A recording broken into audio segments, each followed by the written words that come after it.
Antes allá, mayoría de gente que estaba beber ron plain, estaba gente de edad de mayor de 60 años. Gente más joven generalmente estaba mezcla el ron con otra bebida, pero no estaba beber el ron aquí plain. Hoy en día, cosas está cambiando. No muito tempo passado, aqui na Corsol, tinha o que você chama beurs, uma exibição de tudo que tem a ver com comida e bebida. Essa aqui toma lugar em ITC, Curaçao International Trade Center.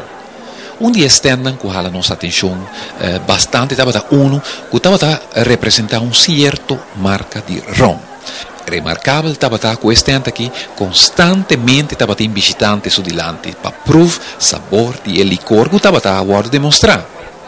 Lo que também chama nossa atenção é gente jovem, não menor de idade, sim, que também quer dar proof, aunque não por a suportar é corrientaço. Tem outro que sim a dar coisa, mas de boa maneira nada.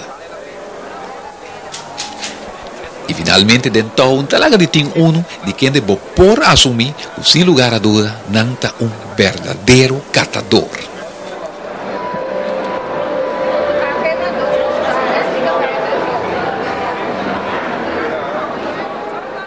Bueno, amigo, esa es lo que nos estaba de tiempo en edición aquí de Noti Video.